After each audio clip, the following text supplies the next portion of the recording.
Look to your right on your way driving in, but we've actually already broken ground. So this is a little bit of a formality, but it's really not. It's about the project and about the beginning of a new era for this center. And so I've asked a few people to say a few words about what this project means and what it is and what's happening as a result of it. And so we're going to have a few brief remarks by a number of people. I'm Bob Tim. I'm director of the center here, and have been here actually since I was a graduate student at UC Davis. I came here about 1973 working on coyotes. So I have a long history here. Some people have a longer employment history than I do here, and I'm not going to name everybody, but you know some of those folks who have been around this center for many years. And we've actually been thinking about a new building for about 10 years. I think it's been on the wish list, and other research and extension centers in the state have had new facilities built, and we were kind of waiting until our turn came. Lo and behold, it did several years ago. We actually started planning this building in 2007. Maybe the longest gestation periods for a building. It only took, once we got the money okayed from the state after the freeze on it, it only took 18 months to get a building contract. How's that for a record? So that's not too bad. If you've been watching some of the slides that are circulating here, and so we have some kind of history embedded in some of that. Sim Vanderen and his colleagues from the Ecological Design Institute actually gave us a site concept.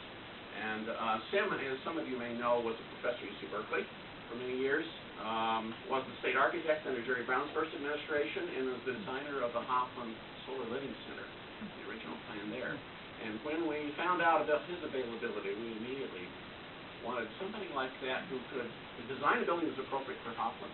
And so the history started with him and a charrette that we had here, a kind of a brainstorming session right in this room and outdoors and down at the site. And there were a number of people involved in that. Some of the people involved in that charrette that happened back in September of 2007 are here today. And just to name who was involved in that original brainstorming. On our staff here, Bob Kiefer, Jane Rohrbaugh, Shane Firer, Bill Marston, Chuck Vaughn, and myself. From Cooperative Extension in Mendocino County, John Harper was involved. David Lewis from Marin County, Cooperative Extension. Representing one of our clientele, Fish and Game, was Derek Acom, who works at this location, and Ruby Light, who's a member of the public, representing natural resource interests in our county and the public interest in having this kind of educational facility. Sean Tibor, who's our Director of Facilities and Planning for our rec system, was here. And we brainstormed essentially the site concept in about a day, and it gradually evolved until we actually went on a search for an appropriate architect to be the person that would put the detail to it. And Paul Roberts, back there in the corner, he and his partners down in Vallejo have been the architect of record, and it's been really a wonderful experience working with him and his colleagues, and it's just been great.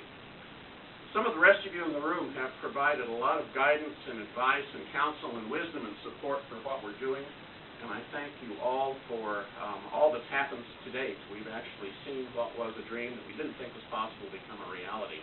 And we have more add-ons that we'd like to do too, so you'll probably see in the local news media in the next several months information about additional fundraising opportunities as we complete the picture of what we want surrounding the building that's going to be named after Rod Shippey, our good friend and colleague of many years. So we'll talk a little bit more about Rod in a few minutes. Others I want to introduce today here who are important.